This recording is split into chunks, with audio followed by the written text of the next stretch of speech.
today the subject is around the success of brands, and you know that this area is an area of opportunities, and things are very much moving for brands in this region. They're moving for brands all over the world, but especially in this region.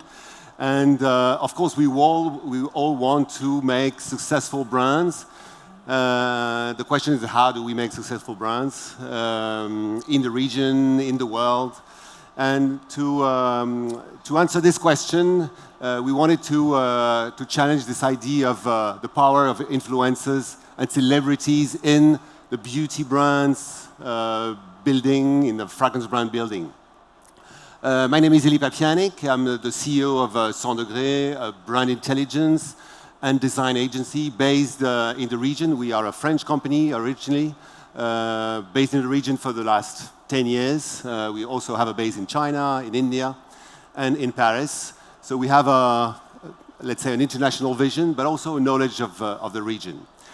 Gaël here is the director of our offices in Dubai and in India, and we'll be together handling this speech. We have fantastic speakers. Maybe Gaël, you want to introduce them? Yeah, sure. Thank you, Elie. So I will let you introduce yourself later, but I just want to say that we have a very interesting panel of beauty experts with different profile, with different vision. Hi everyone, I'm Alexis Mackenzie. I am the head of marketing for beauty innovation at Shell Hoop Group. I've been in the industry for more than 13 years. As you can probably hear, I'm from Australia originally, but I've had the great fortune to live in London and Dubai. I've been with Shell Hoop Group now for seven years. And me and my team are responsible for beauty creation, brand creation specifically, and also reinvigorating sort of existing brands within the Shell Hoop Group portfolio. As part of that, we create brand concepts from scratch, we incubate them, and then we deploy them into various retail divisions, and we cover sort of makeup, skincare, hair care, fragrance, and home. So we're a very busy team, very small team, but we achieve a lot of wonderful things. And, you know, as part of that role, we're very fortunate in the sense that we get to collaborate with a lot of wonderful people, both influencers and influential people here in the region. As a team, we're very sort of proud to sort of foster, you know, working with artists, designers, influencers, photographers. I think for us, it's a very sort of personal passion to sort of celebrate this wonderful local talent that we have extraordinary access to, and sort of to amplify our messaging campaigns and brands as a result. Thank you, Alexis. No worries. So I will start with the first question for you. We have noted, we have seen that consumers trust more influencers' recommendation than the brand itself. First of all, do you believe it's true? And can you explain the consumer trust for influencers today? Yes, so I think there is definitely a significant trust in consumers for influencers here, and I think this is very sort of multifaceted. You know, there's the cultural relevance, it's representation, it's authenticity, it's the ability for them to be able to sort of communicate a message to, you know, a community of people in a really sort of meaningful way. It also, you know, influencers echo those strong community values that we as a region have. And I think sort of the community sort of sees influencers as an extension of their sort of friendship group as well. Influencers, I think here they resonate with the people, right? Because they're relatable, versus sort of seeing an international face sort of, you know, pasted up on a billboard. And they are a trusted, you know, source of local expertise. And the group actually did a study for skincare specifically 2 years ago. And we started looking at what the triggers of purchase were for skincare. And, you know, so friends and family was the first source, trusted source. The second was pharmacists for skincare. And the third one was influencers, which is really interesting because, you know, consumers know that these are sort of paid partnerships, but there is a true belief in what they sort of share from a content perspective. I think there's also accessibility and proximity. it's the ability and ease for consumers to sort of access information or education or tips and tricks or to discover.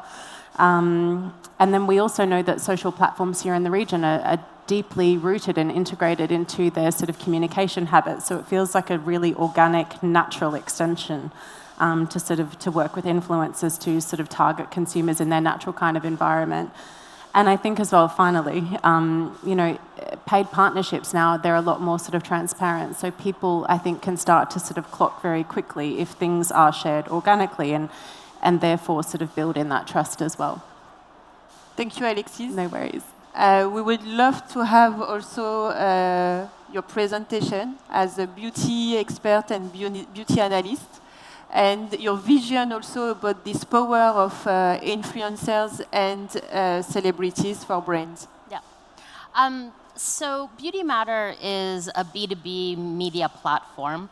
We're a little bit different in that I spent the first 25 years of my career on the brand side, specifically independent brands. Launched the Bliss catalog. I was at Dr. Dennis Gross as the vice president of marketing. I had various incarnations of consulting groups and launched a couple of my own brands. So the coverage that we do is really through the lens of having been there, not really as a journalist, but understanding the market from sort of, I like to call it a historic perspective, rather than having been around a long time. So we try and cover the global landscape of beauty. We focus only on beauty and wellness, but we cover the entire ecosystem. So our community is brands and retailers, the investment community, and then what we like to call the supply side. So anyone who provides a good or service to a brand or retailer. Because we feel that beauty is a complicated category, so just focusing on what brands and retailers do doesn't really tell the complete story. We are a small team. We're self-funded. We punch way above our weight class. But at the end of the day, we have been in your shoes. My business partner comes from the investment side, so if you needed us to build a beauty brand, we could do that. If you needed us to do a cycle count at a warehouse, we could do that for you too. But that informs everything that we do and gives us sort of a unique perspective when it comes to covering the business. Thank you, Kelly. Yep. The first question for you, according to you, what are the opportunities for a brand to work with influencers and celebrities? Yeah. So when it comes to influencers specifically, I think there are no limits. It's only bound by your creativity. So in the US, because I'll speak to that because that's the market I'm from, but I do think that there's sort of global relevance. On the very sort of base level, it's finding influencers to launch products, build programs with, all the way to there are larger influencers that are making investments in brands, coming on as creative directors of brands, doing limited editions with brands. So I think it really is about finding the right relationships, and then how can you use them to sort of amplify your business plan and strategy. When it comes to celebrities, I think it's a little bit different because you're dealing with a completely different ballpark when it comes to compensation. And we also are seeing a lot of celebrities sort of getting into the brand development game. So I think that the celebrity piece of the equation is a little bit more complicated. Thank you. Usema, you're the general manager of Nohanabil Beauty. I'd like you maybe at first to explain to the audience who's Nohanabil, what's the company, what's your role in the company? This is Osama Sham, I'm a general manager at Nohanabil Beauty. Nohanabil Beauty is an influencer beauty brand founded in 2021 by the Kuwaiti influencer brand called Nohanabil. Noha has been in the market for the over, let's say, 15 years. She was one of the pioneers in the influencing and in social media in the region. The main objective of Noha Nabil Beauty is to fill that gap that most of the Western brands today don't see, to deliver what the customer today are requesting. This is Noha Nabil. Can you explain us, there's something which for me was quite surprising in the way Noha Nabil was dealing with, in a way, herself as a celebrity, an influencer, is using her squads. I'd like you to maybe to explain us this idea of a teamwork, because the idea we have, the preconceived idea we have about celebrities and influencers is a one-man show, where Noha Nabil, with this 12 million followers, at least, could do herself. But why did she choose to do the squads, and how does it work? Why did it participate to the success? One of the main pillars of Noha Nabil Beauty today is giving back to the community. We are part of a community. We are from the region to the region. This is one of our motto. We didn't create the squad. It's many other brands, many other, let's say, institutions have the squads, such as Sephora and everything. However, we thought it's an open squad, so we have influencers, we have makeup artists, VIP customers that have shown dedication to the brand. And being the squad, one of the pillars of the marketing strategy that today we adopt in the region. Through the squad, we have an exchange of ideas. We have feedback on our formulation, on the new launches that we are doing. They give us what markets is thinking about us. And we give them back. What we give them back is participating to our event, getting, of course, PR boxes, but also visibility on our platform through Noha and our profile. That's it. And you choose the talents of these squads linked to the region? I mean, would you choose people in Kuwait and Oman and Exactly. Saudi, etc.? We cover actually all MENA area. So we have GCC, Saudi, UAE, Kuwait, Qatar, Bahrain, but also North Africa. We deliver in Egypt or in the Levant, in Lebanon, or Jordania. So it's part of the culture. We try to bring on board, most of the time, micro-influencers with 10 to 50,000 followers that can have a sincere review on our products, and we help them exposing their work in the region. Because today, most of the products are crafted outside the region and not for the region. Okay. Very interesting. I mean, for us, it's a new vision. I think for the audience as well, that this idea of a teamwork. Sarah, we're happy that you made it here. Thank you for having me. And you've been a TV journalist, a fashion specialist, an influencer, brand ambassador, and you made it to becoming an entrepreneur, a brand creator. Can you explain us maybe how you did all this and why? First, let me tell you a little bit about myself. I'm so grateful and happy to be here, so thank you. First of all, my name is Sarah Murad. I'm from Saudi Arabia, born and raised in Jeddah, but I'm based in Dubai. I work as a senior TV presenter in MBC channel. It's the #1 Arab channel in the Middle East. And I host a morning show. So every day I go live for 2 hours. I took off to be here today. And we talk about a lot of things in the morning show. And I also do some MC jobs. So I work a lot with the Ministry of Culture in Saudi Arabia, the Authority of Entertainment. I work with a tourism board in Abu Dhabi and Dubai. And also I do campaigns on social media as an influencer. But I'm very, let's say, I'm very picky with the brands that I work with. I would focus more on luxury, high-end brands when it comes to skincare, beauty, perfumes, cars, and watches and jewelry. And 2 months ago, I've been working on it for the past 2 years, so I'm very proud and happy to finally announce that I've launched it. It's only been 2 months, but alhamdulillah, we got a lot of amazing reviews. And we're planning to do more and more. And finally, I have the last job, and it's the hardest job, and I'm sure everyone will relate here, is being a mom. So I think that's the hardest part of the whole career. So that's a little bit about me.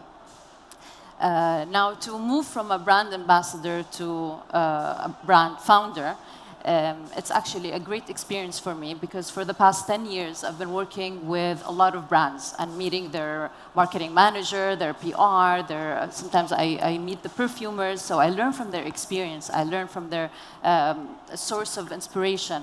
And gathering all these information and knowledge, it helped me to know what a brand needs to be launched and to continue. So for sure, it's not a one-person thing. Even if I'm the biggest celebrity in the world, I'll still need the right team from marketing, from PR, from sales, from everyone to make the brand work. So I think that really helped me a lot to know what I need for my brand. And yeah, and I think the experience and the knowledge adds a lot. Something in particular made you, something in particular from your experience as a celebrity, as an influencer, made you become a particular entrepreneur. I mean, what would be the most original element of your being an entrepreneur or even your brand? What makes your brand different? Honestly, I always loved perfume. You know, perfume is a big part of our culture. And I always found a passion in layering, adding more perfumes together. And if you see my bedroom, I have a whole collection of perfumes. I always collect different bottles. But I think it's, everyone is seeing the growth in Saudi Arabia the past couple of years. And I feel as a Saudi woman, I'm empowered and encouraged to start a business. And I think doing a business in something I'm passionate about is the perfect idea. So it was just the right combination. We're happy that you're building a brand. I think the market needs this kind of brand for sure. Thank you.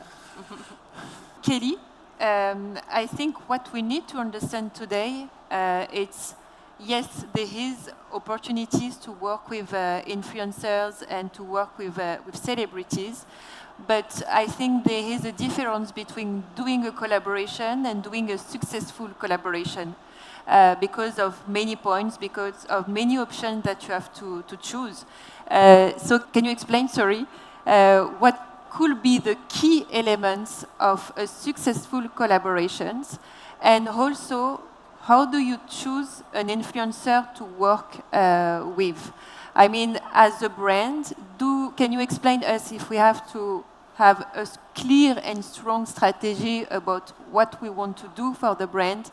What is the message behind this collaboration? And what are the main objectives of these collaborations? Sure. I think the thing that I find so fascinating is that being an influencer has become a career. So you see kids that are 10, 12 years old, and they're telling their parents, I want to be an influencer. So this whole creator economy that has emerged has created sort of an economy that has to be respected. So I think the first thing is understanding your budget and how you're going to deploy the budget. At the end of the day, everyone has a sphere of influence. Everyone sitting in this audience has a sphere of influence. So I think you can look within the traditional ecosystem, everything from nano influencers all the way to sort of celebrity influencers, and find people who align with your DNA first.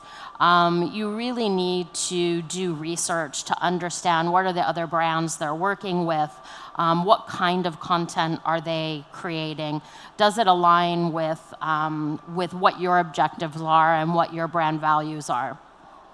I think what we're sort of also seeing, at least in the US market, is this, and I think it's because it's gotten so expensive to deploy capital against sort of in the traditional creator economy, if you will. So among these influencers that are making a living influencing, we're seeing brands go to university campuses and create brand ambassadors rather than sort of traditional influencer relationships.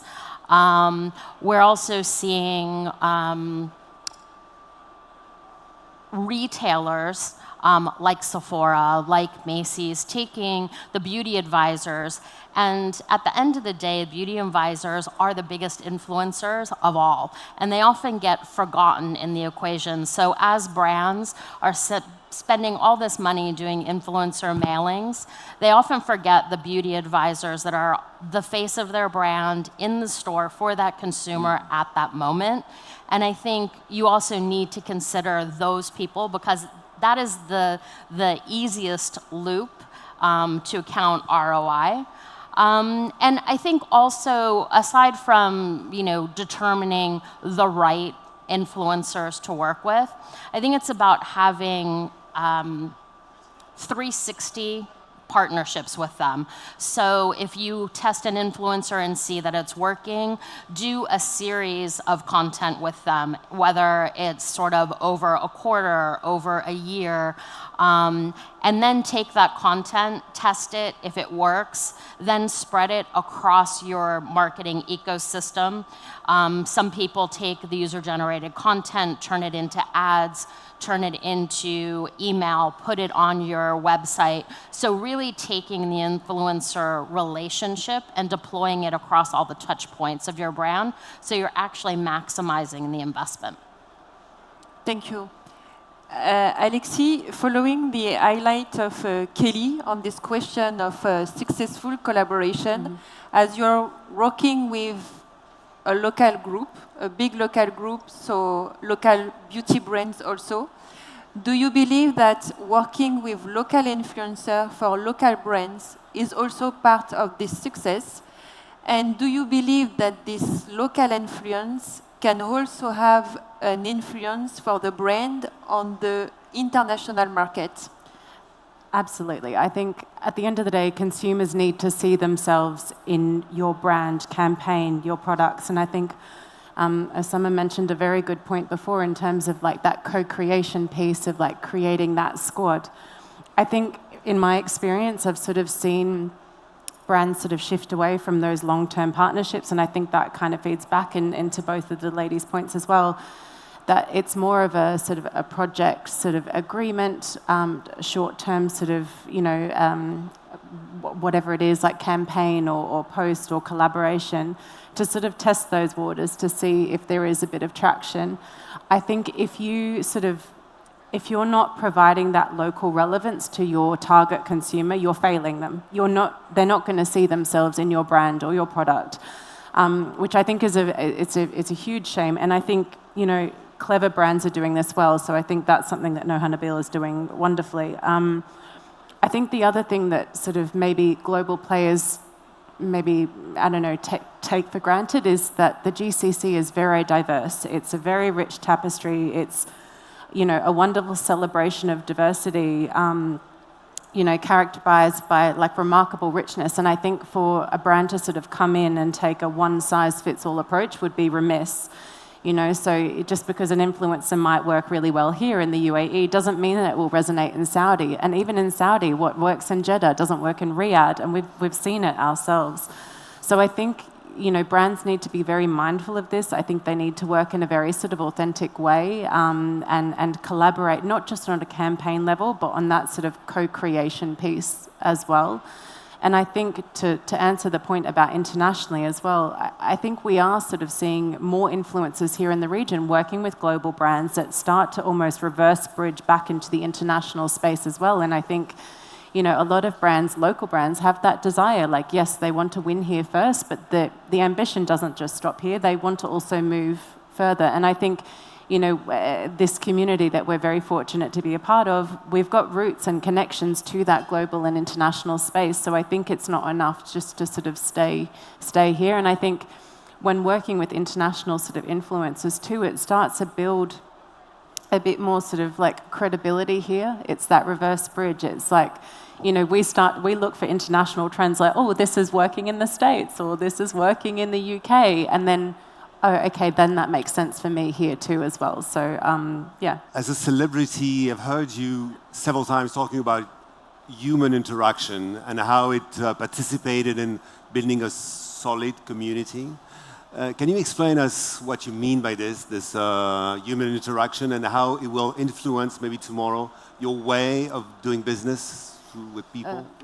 Well, being in media for 10 years and especially working on the morning show for 7 years, that means I'm being in people's homes every day in the morning.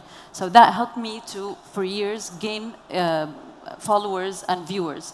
But I'm also a very honest person. So people who watch me in the show, I would say if there's something I like. I would say if it's something I don't like. If I have a guest and I'm not agreeing, I will tell him I disagree. So when you're honest with people, they will trust you. And this trust builds credibility for the person. So over the years, I built trust and credibility for the people who are following me, who are viewing the show. And by this is how I created the brand. And I respected it. And this is how I implemented also on social media by choosing the right campaigns, the right products. It's all about trust and how people really believe you when you tell them that this product is great. It means it has to be great. It cannot be anything else. So building on that credibility and trust, we launched the perfume, and we launched it exclusively online. So people can't actually smell the perfume. They only bought it and viewed it because of the trust. And alhamdulillah, we got thousands of views on the website without smelling the perfume. And thousands of people bought the perfume. And alhamdulillah, we did not get one negative feedback, because it's exactly what people expected from me. Because they know me, they know my standard, they trusted me for years.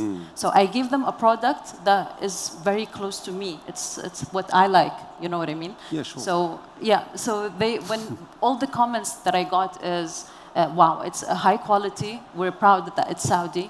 And we got comments like, we can't believe like this is the finishing of the packaging and everything. And they're asking for a hair mist, so we're working on that right now.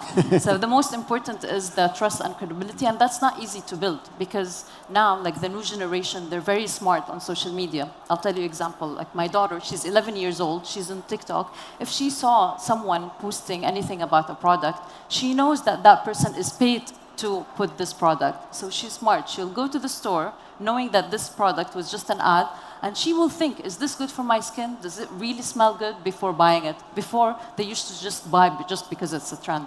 So the credibility and trust is very important to connect with the audience, and they trust your product to build a relationship, like a long-lasting relationship. I think trust is a good word for tomorrow. In this interaction, I understand that you're also listening a lot, finally, because interaction is both ways, right?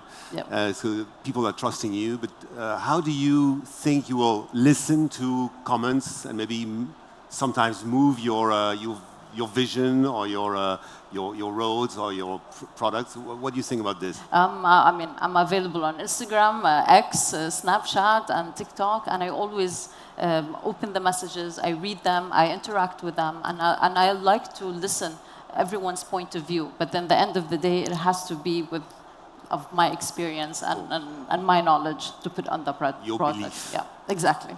Yeah. Thank you very much. Thank you. Usama, I have another question for you. You are talking a lot about brand education, especially in the makeup, I think, industry. You need people to understand what you want to say. Do you think influencers, your squads, and also Know How to Build Yourself, can participate in educating, in a way, the public to your brand? Absolutely, absolutely. Today, the influencers, they play a key role into educating about the brand and about the products. Today, with our marketing team that is all here, we work with different influencers. We communicate with them what are the benefits of our products, and they support the brand through these aspects. But it's key to understand that influencers have to represent your brand.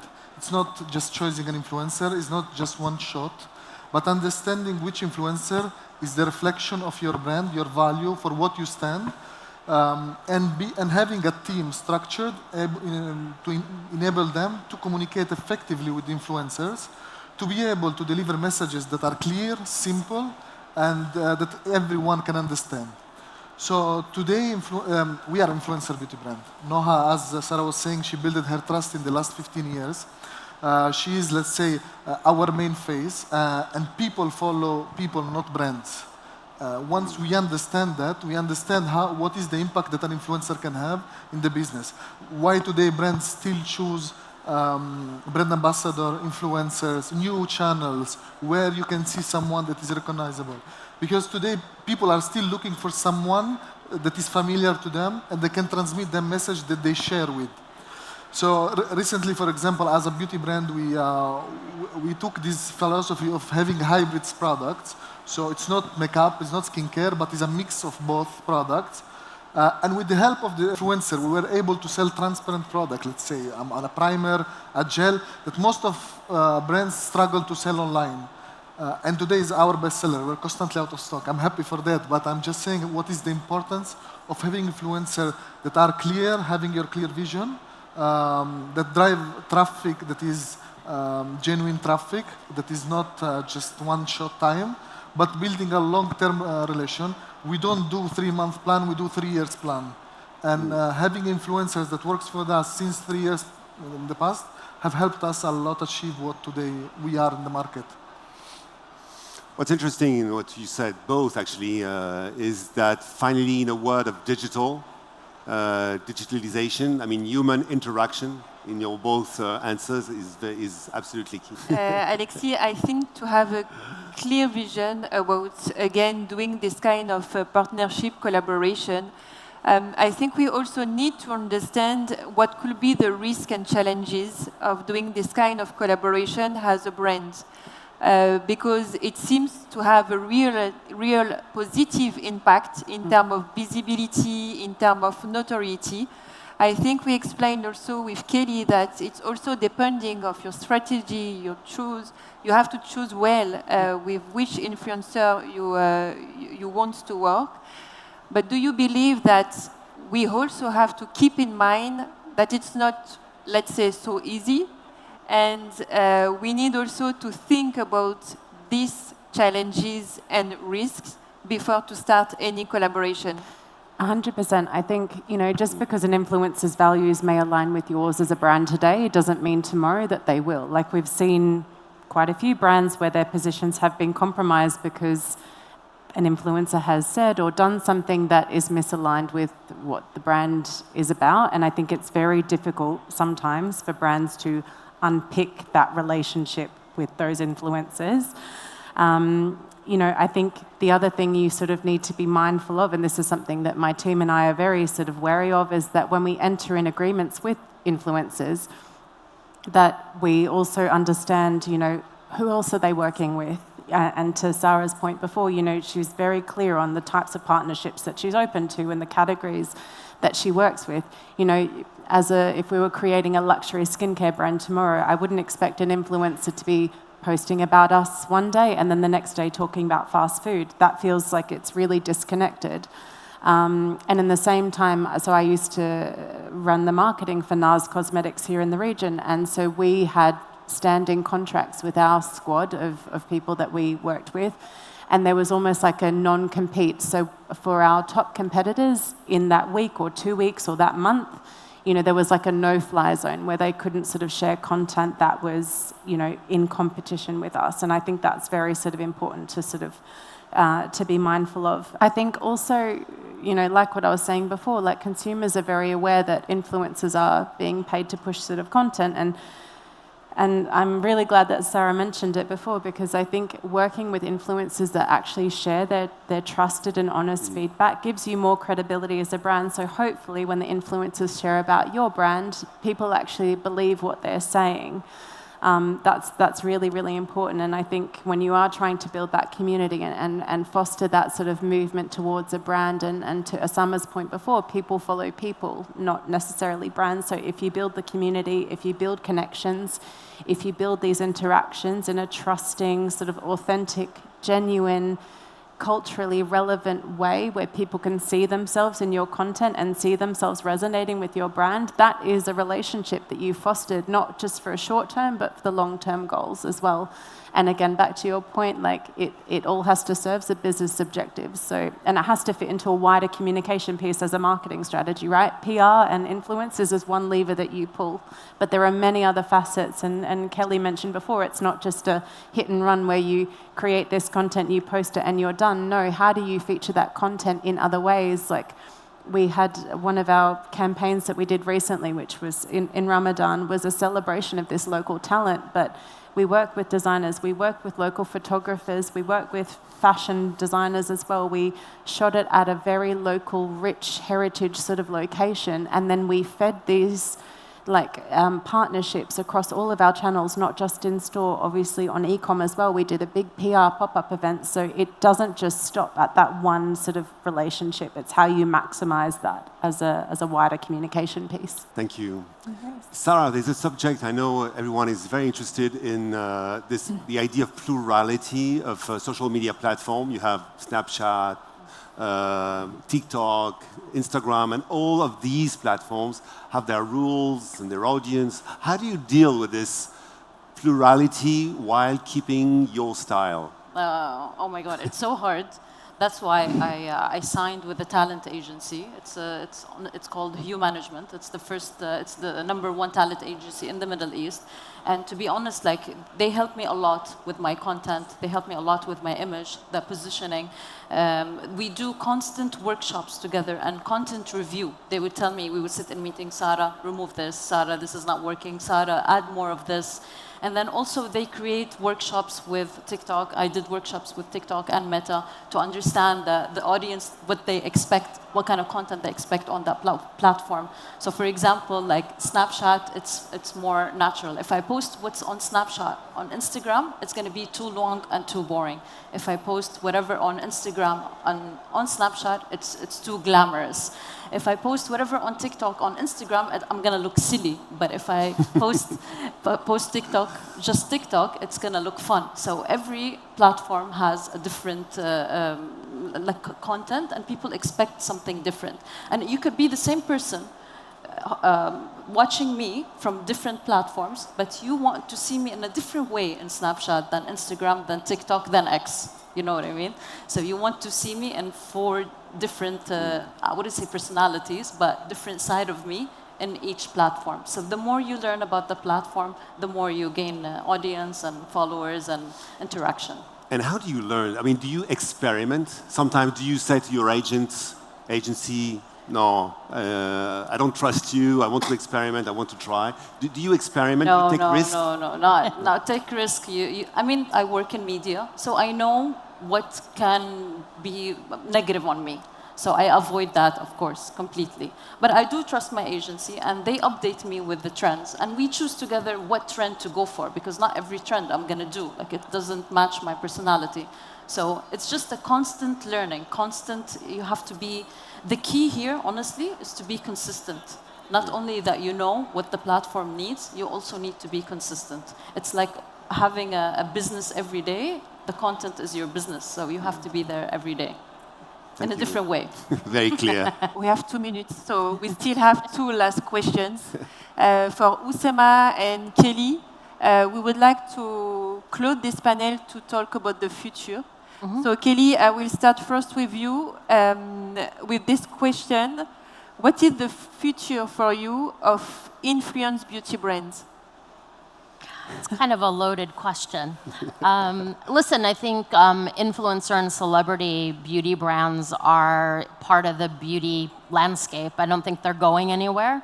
I do think that, in beauty, we've seen sort of this kind of rapid expansion of independent beauty brands or niche beauty brands, and I think a lot of the influencer brands sort of live in that context. I think these brands sort of get a head start because they have a social media following already, so they have a built-in audience. But at the end of the day, launching a beauty brand is the easy part. Building a business is difficult and it takes time. And it doesn't matter if you're an influencer or a celebrity, it's still hard. So I think we're going to see, because of all the economic headwinds and sort of it's a little bit more difficult to access capital, you have to be profitable. We're going to see, I think, kind of a culling of brands. So these brands that launched with no reason for being are probably not going to make it through sort of this difficult period. But the brands that really stand for something have products that deliver on sort of the promise they're making, will probably come out the other side stronger. I do agree with her on the point that influencer beauty brand will evolve. Eventually, they will become something a little bit different. But let's say celebrity brands are not new. They're new. No, they're not new. Let's walk Dr. Dre with the Studio Beast, or Michael Jordan with the shoes. There are a lot of examples from the past, let's say, 20, 30 years that gives the idea of that the brand are here to stay. Some of them, if they structure themselves properly, with a proper team, proper vision, 3 to 5 years vision at least, hiring the key members in every team, I think they will be here for a long time. The market itself is really fresh, is young, is enthusiastic. There are new brands coming every day. There is space, it's not saturated as many things, but for a long run, only who will put real efforts. And again, I agree with Kelly, how hard it is to manage the brand. I'm losing my hair for that. So it's really challenging, but I think the brands, influencer beauty brands, are here to stay for a long run. Sarah, you want to say something about the future? Because you talked about human interaction, respect. So that's for today, right? What about tomorrow? Any issue? Future, I have a lot of plans, honestly. It's a lot of work, like you said. It doesn't matter if you're a celebrity or an influencer. It's a lot of work. You need a whole team. It's a job every day, for sure. But I would say, like, if you need to add something to your product to make it special. So for me, when I thought about my product, for me, it's personal. It had a story. It had something that has emotions and feelings. Because when I was doing the perfume, I built a story around it that it will make you confident, and it will make you bold, and it will take you to a journey that you want to do and be who you are. So whenever you add something personal to the product, it gets better and it reaches better to the audience and to the consumers as well. So I always like to add something personal in everything I do, because it's nice to feel human everywhere, all the time. Cool. Yeah. Thank you very much to the four of you. Thank you, Gail, as well. Thank you for listening. Thank you. Thank you.